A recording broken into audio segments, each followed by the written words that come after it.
bino so bandeko ya balandi Access Télévision. Toko solo la lelo na mutu munene o azali inventaire responsable à centre de recherche en médecine traditionnelle Sermetra Ntsanga Lubango.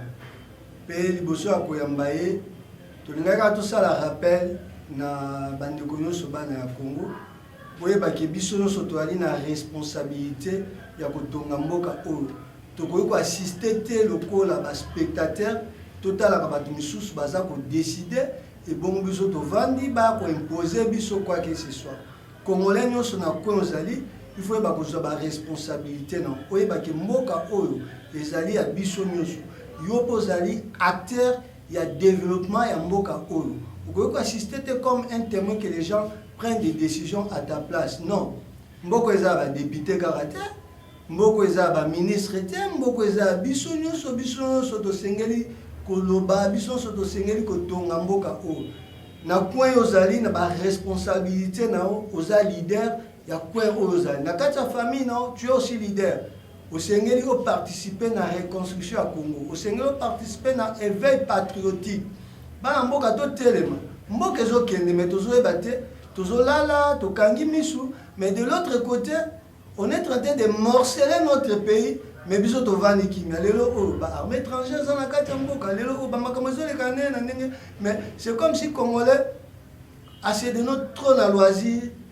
na ba distraction alingi kozala éveillé te et tokosutuka po tosutuka te c'est le moment toyeba kotelema.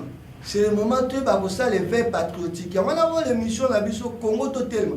Nous voudrions que chaque Congolais a coca totalement. Et voilà le message que nous pouvons vous dire pour 2021 euro. Mutna mutnesika zali atelema pour atonga Congo ya lokumu Congo bakoko ateke batikela biso Congo etonda bomengo mais toyoka kaka bomengo Congo na matoi toyoka bomengo Congo lokola disque mais toza ko vivre bomengo Congo ti to serait ko exiger na ba dirigeant na biso la justice distributive de façon que scandale géologique au ya Congo ça la slogan mais chaque Congolais a bénéficié nango ba milliards o eza na sous-sol ya Congo chaque Congolais a la fière al baginga pe na liaka mbongo ya diamant na liaka mbongo ya cuivre na liaka mbongo ya cobalt na liaka mbongo ya banzete ya Congo na liaka mbongo ya biodiversité ya Congo. Voilà, c'est notre pays biso surtout on a droit à koloba mboko eza kaka te ya bakonzi mais ape ya biso nyonso ba Congolais mutu nyonso na esika azali mutu nyonso na mosala salaka a participer na développement mboka. Et voilà, c'est la raison pour laquelle aussi, Toneto Yama aussi, l'un des fils du pays, pas participer à le développement Mboka, na mayele oyo nzama pesi, na mayele oyo yatangi, asa ko sunga pe population, ya mwana to yambi invité na biso docteur Kabuya Bidimbu, na koka ko présenter mais lokwa yemo baza na plateau, akoki ko se présenter ba bino ba téléspectateurs bozolanda biso mbote docteur mbote mi on se présenter ba bandeko bazolanda biso ko bayeba. Merci beaucoup. Kombo ezali Bidimbu Kabuya naza munganga na kati ya centre Sangalbango eza centre moko eyebana Congo mobimba libanda mboka et puis mobile mobimba puisque eza centre oyo ezalaki ya liboso na ba centre ezaki organisé d'une manière structurelle puisque eza ko exister juste 3 ans après indépendance na biso et puis participant na ba événement extérieur ya mingi. Alors naza inventaire eza oyo abimisa elo kwa sika oyo aza ko détenir pe ba instrument juridique o ba pesi na ministère ya industrie ou eza ko qualifier inventaire, c'est-à-dire le brevet d'invention, ou bien le titre de lokola certificat de marque, ainsi de suite, tout ça dans le belé. Naza président, il y a association, il y a inventaire, ou il y a inventaire congolais, il y a libanda, ou pour vivre na RDC, na ba artisan, pour tout sangani, na kati association, na kanisi to kolobela, il y a artisan, ou pour innover, na musala baza ko sala. Voilà un peu, on a fait une brève présentation au Italie, pour le moment. Le docteur Tamozolo Banalandi, le centre Bandi, 3 ans après l'indépendance. Mais j'espère que dans l'air, on va chose à la guitare. Ok, merci beaucoup. Sangalubango et Banda Nangaite. Sangalubango et Banda na papa, Kabuya Maweja, Dina Chicha. Yende a fonda maison wana en 1963. Yende premier inventaire na biso, oyo abimisa ba kisi oto sa lelo, oyo abimisa examen oto zota lisa bokono, ya nzoto ngoyimba na kati ya soyi. Yende a sala maison wana, azata tata moboti. Yango esali ke après ye abandi kokamba Sangalubango et puis naza ko continuer ba recherche na kati ya nzela oyo ya trasaki yango lelo naza koloba que Sangalubango eza ko exister depuis 1963 biso toza ko paraître que tobotami après 63 mais au moins totikali na kati ya nzela ya oyo ba oyo basala sikoyo ba installa maison wana ba fonda maison wana avec en tête M. Kabuya Maweja Dina Chicha, le patriarche. Yangina tuna Sangalubango parce que lelo ba maison ba centre ba inventaire ba chercheur ba bimi trop ba tanenge na ndenge ngatel ba charlatan mais besoin que Sangalubango différence ni ezali entre Sangalubango na ba centre na misusu lelo tozomona baza ko mbouyer vie ya population na cadre de médecine traditionnelle. Nakoki ko apporter jugement na baninga te moto na moto aza na façon na ya sala musala eza lokola lelo ba mituka eza ebele mais ba marque pe eza ebele nyonso to eza ka mituka et même bato na destination au moins médecine moderne auto benga médecine moderne lelo médecine conventionnelle eza médecine de millénaire mais eza association ya ba technique ya ndenge na ndenge allemand bimisi américain bimisi israélien bimisi anglais bimisi français bimisi basali mise en commun na nyonso nde toza kobenga médecine conventionnelle ou bien médecine mondele o ezali awa. Alors na cadre de médecine traditionnelle omoni RDC kala tozalaka peut-être nazo yeba tango toza kotanga Mobutu asala discours moko aloba nous sommes 30 millions d'habitants. Lelo baza oloba malgré que statistiques esalema te mais ba estimation baza oloba toza 80 millions. Et puis kala na baguerre oyo kanga mboka na kwela biso na mboka oyo esalaki ke ba concentration ya population ekoma na ba grande ville. Alors bato nyonso surtout baye ko découvrir que non oyo biso toyebaki na mboka kuna eza pe source ya revenu yango bato bakoti na domaine wana ya médecine oyo tozobenga traditionnelle biso tokoko kobenga yango médecine congolaise parce que bato na bato baza médecine na bango oyo mpe toza kosalela oyo eza mpe médecine traditionnelle na bango epa na bango. Alors biso toko kobenga yango médecine congolaise lokola médecine chinoise indienne ainsi de suite. Alors lokola ba culture ebele ba oya lukuta mpe bakoti na kati pourquoi puisque bato bakomi koluka moyen ya kovivre. Alors c'est pour dire que oyo akoki ko réglementer service oyo po ekoka kosalema ebebisa penza lokumu ya mosala te eza leta ye moko. Mais pour le moment biso Sangalubango toza na façon na biso ya kosala ba examen eza spécialité ya liboso examen esalemeka à partir ya soyi et puis omoni ke depuis 63 ti lelo tozo continuer ko exister pour la ligne puisque à un certain moment to garda penza valeur ya musala pote musala ko beba te. Alors ebele babima ebele babunga parce que bao baza kotikala bao za komona baza malgré liwa ya fondateur mais bato batikali kosala c'est-à-dire que quelque part il y a une marge ya vérité o ezo sala ke longévité obiso toza na yango lelo eza ko utande na ba oyo basali biso confiance na ba oyo bazwa bakisi na biso. Mais yo lokola président ba inventeur président bato basala musala mozali pe na possibilité ou bien pouvoir ya ko sanctionner ba o ba osala musala malamu te ou bien à dénoncer au bazar ba charlatan parce que la vie n'a pas de prix. Ceux qui bakisi lelo au kisi oyo et ko za appelle poison dans nzoto ya ba. Ceux qui bakisi ya malunga te ko elongo banité za conventionnel te et côté na marché. Entre autres ben médecine traditionnelle comme poison pour la population. Non non, eza ndenge wana te. Biso toza une organisation privée toko ko se substituer na place ya l'état te. Au moins, une différence entre médecine traditionnelle et moderne. Médecine occidentale, ils ont déjà à l'université, ils ont à l'université. Ils ont ordre de médecin, et ça dit que pour il faut les kawana, pesa yo numéro na yo, attribuer numéro na yo pour ko sala. Alors ordre wana essayer déjà mikanda, ils ont la personnalité juridique, ils ont la soubassement ko sala que ils peuvent réquisitionner les pouvoirs publics pour te sanctionner.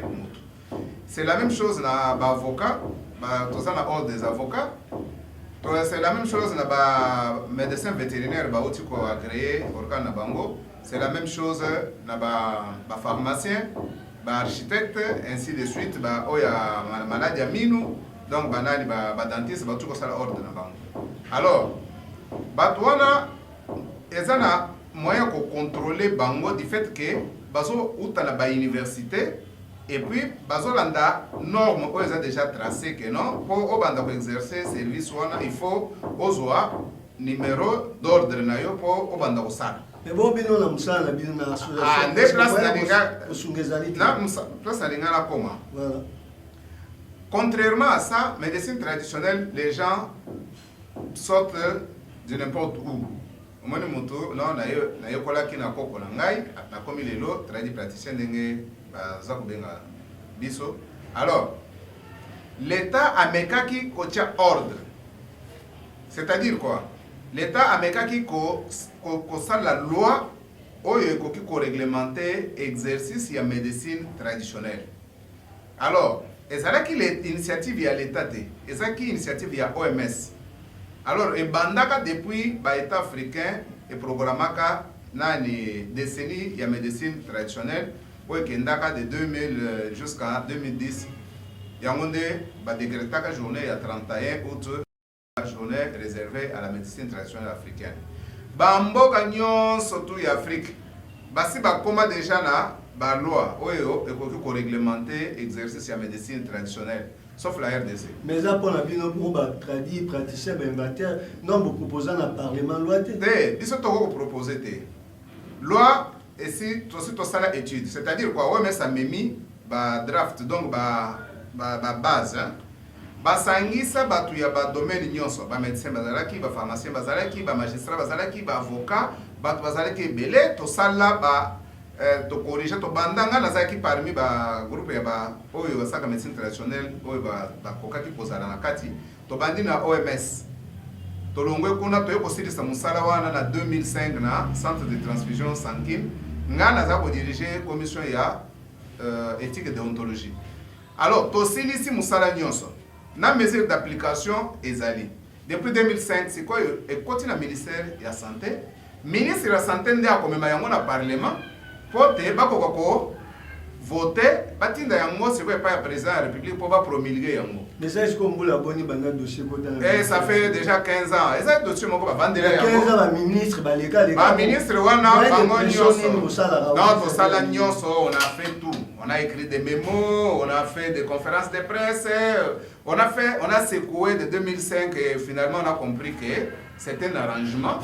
On veut entretenir médecine traditionnelle éthique là dans les conditions wana. Alors, pote et kendeli bosote. Bambo ganyoso. Biso tozala sangalban tozala ba centre na zinga. Oko kenda na Congo Brazzaville, nazana na cabinet, to kota Zambie, to kota Angola, tout ça. Oko kuta que les services sont déjà organisés. Tozala la direction ya médecine programme et médecine traditionnelle bien confiné à la ministère de la santé. À part l'identification na recensement, basala yelo mususu te esuki na ngoa. Alors normalement tozana ba créer moi ordre moko ya nani conseil national des tradis praticiens. Bon, eza nango.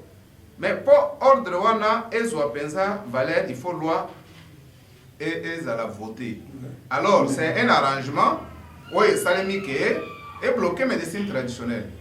Donc ngana zo lo babo puisque to sa bato to sala pensa na eloko wana pote to ko kobima. Parce que on a une épidémie mingi na mboka médecine moderne est failli mais côté mususu médecine traditionnelle ils ont arrivé tant soit oyebi monsieur le journaliste ngana ko pesa yo parce que moi je suis pratiquant na kati ya makambo médecine traditionnelle et puis na ça parmi ba oyo basala ba mémo, ba réclamation, ba conférence de presse, et il y a toute une organisation au ministère de la Santé où le Salemi Pote est bloqué totalement la médecine traditionnelle. Alors, tout ce que nous pouvons faire, il y a vraiment un blocage au milieu et bien préparé. Je vais vous un exemple. Ce qui est le traduit praticien a bien mis qui soit là, ils ont malade. Ce qui est l'autorisation de mise sur le marché, na ba ligne directrice wana oyo ba ministère de la santé va déterminer. Et c'est là où ça bloque. Là vous sentez que non vraiment il y a une tricherie qui se prépare là-bas. Bazolo bake nyoso ba lobi wana non il faut ezana étiquette beaucoup ma boy il n'y a pas de problème. Exemple là c'est bazolo ba ceux qui ont travaillé praticien au lingi aux autorisations de mise sur le marché aux la droite ya kokoma na ministère de la santé. Il faut luka pharmacie moko ola kisaye nyonso za kozwa na plante soko zwa misisa o yebisena zwa misisa o yo quantité boy soko ka usaka yango lobi na ka usaka yango boy soki yo tutaka yango boy ola kisiye formule nyonso ti bosali na ye 3 fois formule wana soki bo arriver na même résultat ye asalela yo dossier amemango na ministère yo mokolo kisi okende kuna te yenda bokende. C'est quoi que vous avez kuna basengi wana nazo pesa na monele ya likamundenge zali parce que mengana zali directrice na kende ki kuna po toko ko côté sakisi na biso na sur le marché alors ba condition yango mo condition wana bi toza na mboga oyo okokuta liboso balabala bana baza kozwa musique ya mutu musique ya mutu baza ko chela batu na ba flash disc l'État congolais a évité que non, ils ont infraction punissable. Contrefaçon, ils ont makasi na kati ya mboka. Moto akoti studio a souffrir pour azwa nani moto ya ko futela yeba nini wana, c'est des problèmes. Hein? Alors, moto asali livre na ye. Atie mayele na ye kati ya livre. Okokuta livre wana baza ko photocopier yango pa bato mususu baza ko tanga yango sans que ba futa droit d'auteur ya mutu wana. Toza na mboka oyo journaliste abimisi journal kaka lelo. Kende na victoire wana komona baza photocopier journal ya mutu wana baza ko teka yango pa bato mususu. O ya photocopier wana so teka ma mais ba invandi ezongi. Hein? L'État congolais a évité que il peut protéger droit à propriété intellectuelle. Alors, le ministère de la Santé, comment moi je peux dévoiler le secret à Nikamunangana la Kissa, tout ça la expérience. Vous voyez là où ça bloque. Pendant que, tant que les hommes ont autorisation, ils n'ont pas besoin de plante ou utiliser sa plante. Nga biso awa bakisi batindi biso bokende na ba laboratoire to kotisi na laboratoire ba pesi biso bulletin d'analyse ou ça ko certifier que non le produit n'est pas toxique. C'est ça qui se fait ailleurs. Plante n'est utilisée. Au pesi ba non scientifique ya plante na yo batali tout ça là il n'entre pas dans détail pour na koyeba secret oyo eza na kati. And totally ba ligne directrice ya bamboka mususu ça n'a rien à voir avec ce qui se passe au Congo. Donc tout ça là sont des mécanismes créés pour pas bloquer médecine traditionnelle. Non, non. Voilà, il faut qu'on sache la différence. Certificat de mise en... Peut-être ils ont des dimensions totalement différentes. En tant que praticien, en tant que professionnel de médecine traditionnelle, ça c'est autre chose. Vous avez un cabinet, vous êtes autorisé de travailler, il y a des services appropriés pour la sa papier. Si vous avez un sali kisi wana kota na pharmacie, to banda kosala sikoyo ba publicité vis-à-vis ya ba médecin pour ba prescrire kisi wana na batu. Donc quand on a ba kisi ezo uta end, soko ke na ba dentiste pas banani, parce que prescrire ngo batu ezo tambola. Il faudrait que kisi na biso pe lelo e bimape RDC et kende na bango mususu. Donc c'est ça là où il faut trouver l'autorisation de mise sur le marché. Mais si pour être qualifié professionnel en médecine traditionnelle, ça ne pose pas de problème au pays. Pour le moment, si vous êtes membre d'une association agréée par l'État, vous pouvez exercer la médecine traditionnelle. Mais voilà, il y a une dimension puisque tout ça a besoin que Baki Sinabiso est comme un produit d'une manière industrielle. Et pendant que dans la pharmacie, et quand on a des dépôts pharmaceutiques, et puis ba médecin ba toyo baza concerné na likambo wana ba banda prescrire yango bato. C'est là où il y a le blocage. Mais revenons maintenant à Kant Samalouban. Ouais. Je vois ici vous avez amené différentes marques, il y a Maison Nabino. Est-ce que va produire aux populations vraiment assez pédagogiquement, à un bâtiment malamu par rapport à produits missus? Omoni OMS azolo bake 80% de la population africaine recourt à la médecine traditionnelle. Donc, wana eza OMS nde azako kamba au état de santé. Donc, balobi 80% de la population africaine recourt à la médecine traditionnelle. C'est-à-dire que moto moendo ako kende lisiga nyonso. Mais motema na ye ezakaka la traditionnelle. Biso to bakisi na biso eza accepter la population, bakisi na biso evitango to bandaka to zalaki pour faire face na ba régime mingi puisque oyebi que 63 esprit ya colonisation ezaka na mitu ya bato makasi. Tout ce que mondela tika na mitu ya bato ezaka ke o mutu mwindo asali eza kindoki, eza fétichisme, eza nga dose, eza nga précision, ezo bebisa barin, ezo sala boye. Tout ça là c'était le néocolonialisme.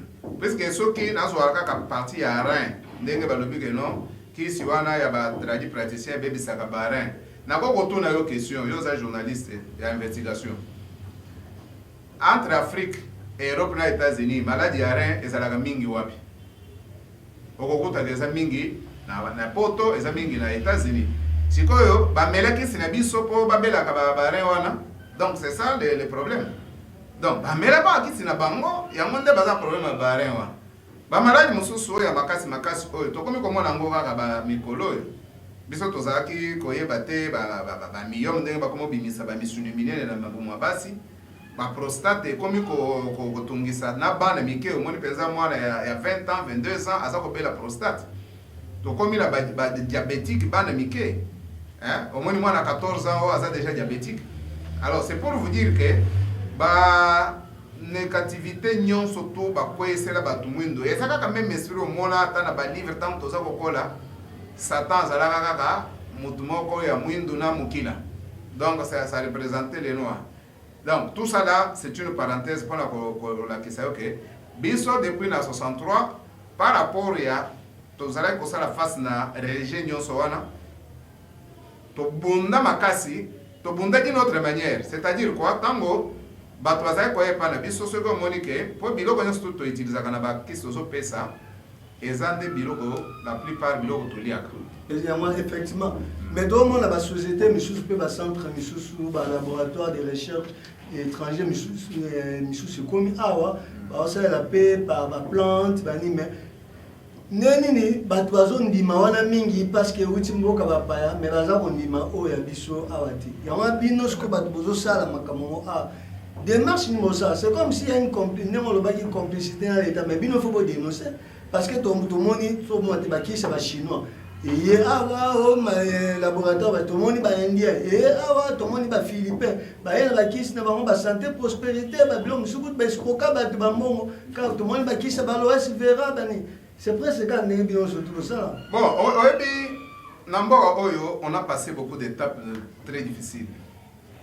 Après, lorsqu'on a fait les 1 plus 4, on a des difficultés aux autorités des médias, comme c'est ça que les lots.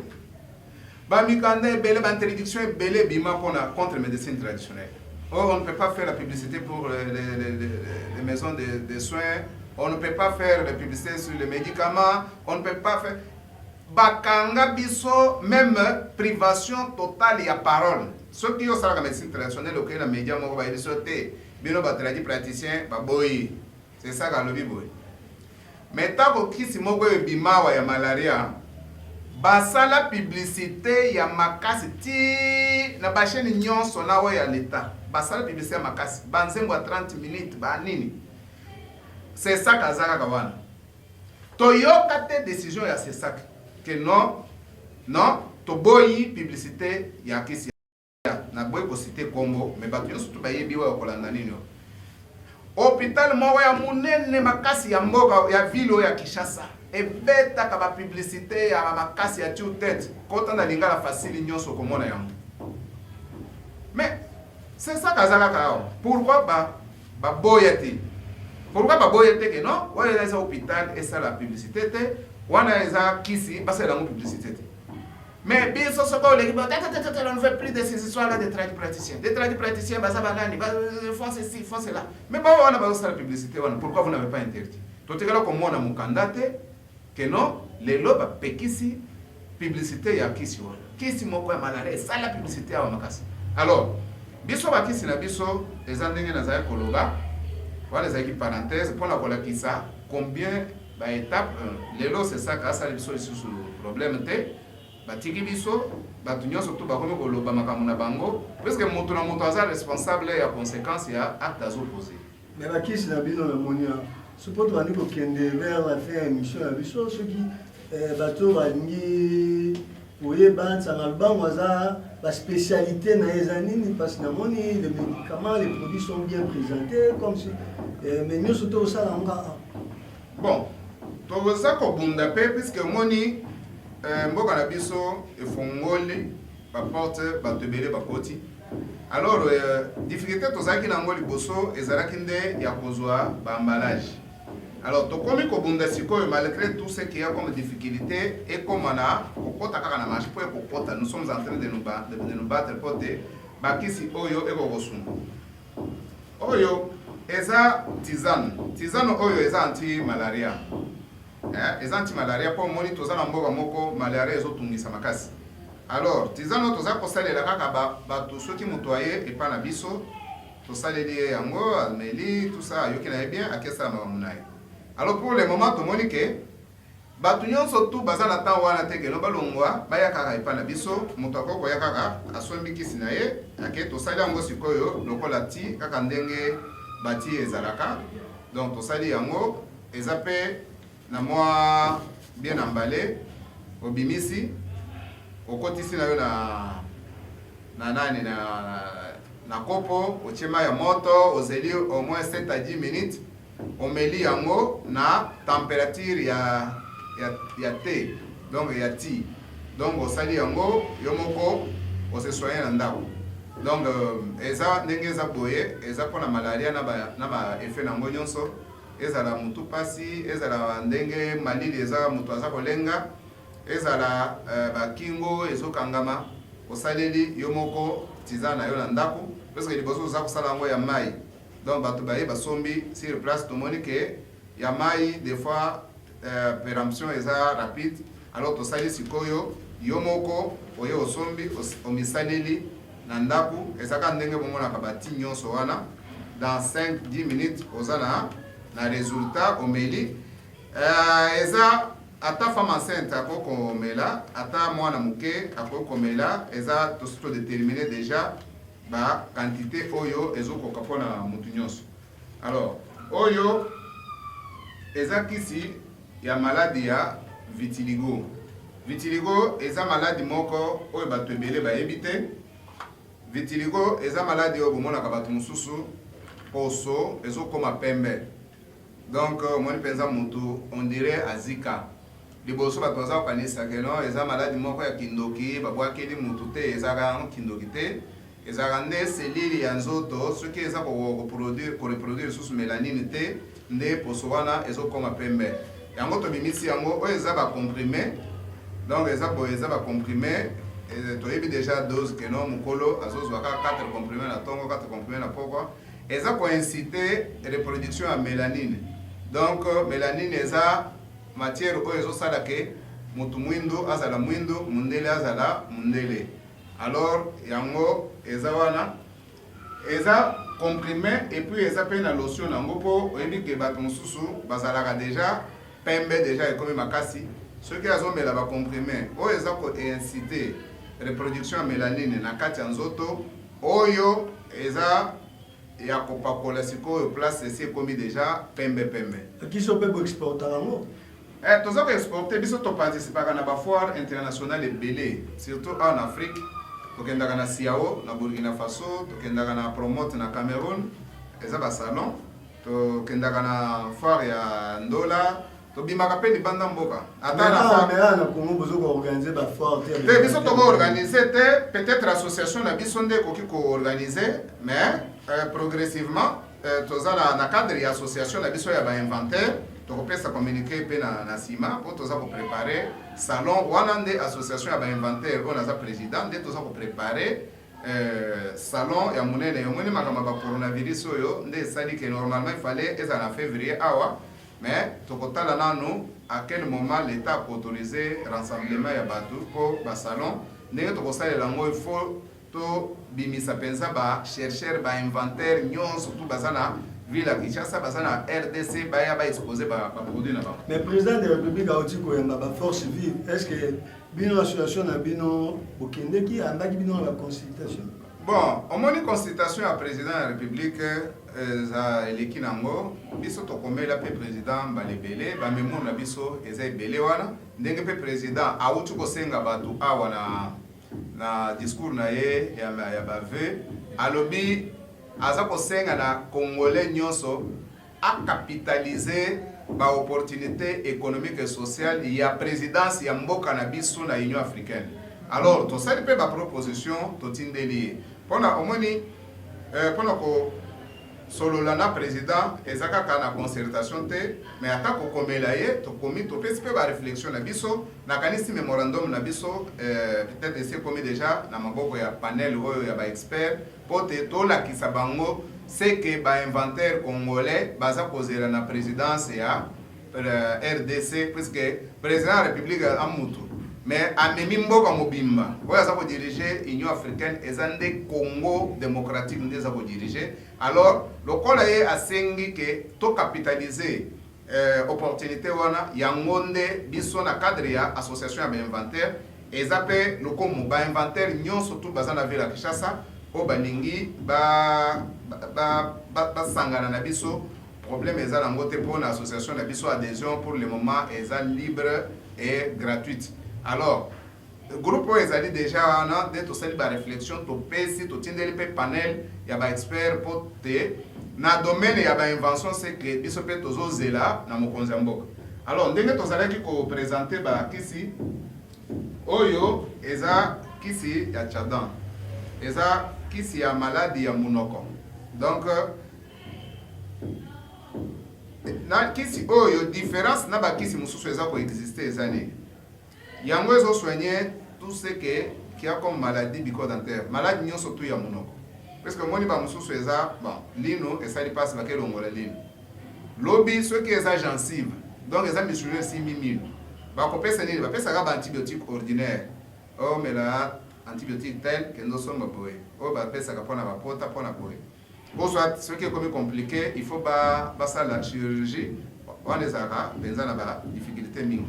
Alors Tchadan donc les autres soignés na kale dans na solo na munoko to fini ezo bima na munoko makile bima ko na munoko minu pasi na lolemo ebimi ba ampu ndenge bimaka wana ozana ba pota na munoko nyonso to kisi oyo sidis yango nde omoni bimi lokola produit phare ya biso na Sangalubango oyo eza kamsipo batambolaka nzela moko na Tchadan parce que place nyonso to okuta Tchadan okuta kamsipo eza kisi ya pota ya libumu pona nini eza lokola entrée na sortie nyonso to ba maladie wana ndezo salisa eza nde bakisi ya kobaka eza ba suppositoire eza totiaka ngo boye 12 oyebi il faut totia penza quantité oyo kosunga mutu tosi to préparer yango déjà de sorte que mutu azwi kaka abaki na ye mbala moko po avantage tozwi na mboka oyo eza ke pour le moment ba maison oyo ezosala bamballage ekoti tokomi mpe koluka ezala mpe bien présenté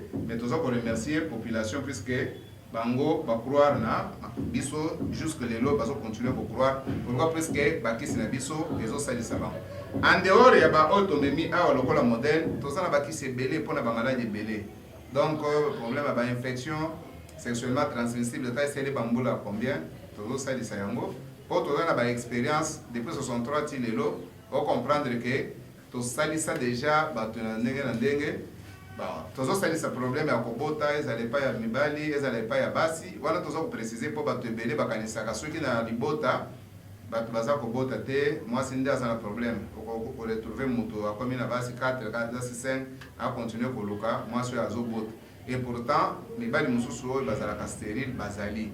Alors yango tosengaka ke non en cas de stérilité na mobali na mwasi boye osalisi baexamen toidentifie soki toretrouve bamaladi oyo esalaka ke moto akoka kobota te tosalisi ye abiki. Tosalisa baproblème ya baestomac, tosalisa problème ya barhumatisme, tosalisa mikusa ya nzoto ezala euti na bafilaire, ezala euti na bainfection, ezala na bazona baherpes, donc bamaladi ya poso ya nzoto tosalisa. Donc namoni tokomi presque na suka émission na so me makambo ezalaki mingi toso nayebi ke mbala nsima tokoyamba o lisusu awa na Access Télévision po tokoka lisusu kofungola bamakambo mosusu oyo etikali sur le plan engagement socio-politique ya bino ba inventaire. Mais ata liloba moko nokoloba lelo so mokonzi ya mboka abengi bino bokende bokutana liloba moko kaka oyo bokokoloba nde kozani atala oyo etali ba inventaire na ba artisan congolais ba investisseurs locaux. Donc il faut mokonzi ya mboka a faciliter accès ou bien obtention ya ba crédit na ba organisation ya l'état surtout lokola FPI po soki okei kuna tomekaki tokutanaki na bango na bafoire basenga garantie ya 150%. Alors yo ozoluka mbongo $1000 bayebisi il faut pesa garantie ya 150% ya mbongo ozosenga okozwa yango wapi parce que un inventaire ye aza riche na makanisi. Alors aza riche na mbongo te. C'est ainsi que bakomisi FPI lokola institution oyo ezosunga ba riche parce que riche aza na moyen ya kozwa ndako na ye apesi. Toza kosenga mokonzi ya mboka c'est vrai aza kosenga ke bainvestisseur baya mais asokipe nanu na bainitiative locale. Mpona nini? Il faut baministre lokola ministre ya recherche scientifique, ministre ya industrie, ministre ya petite et moyenne entreprise, artisanat ainsi de suite bazala lokola ba coach.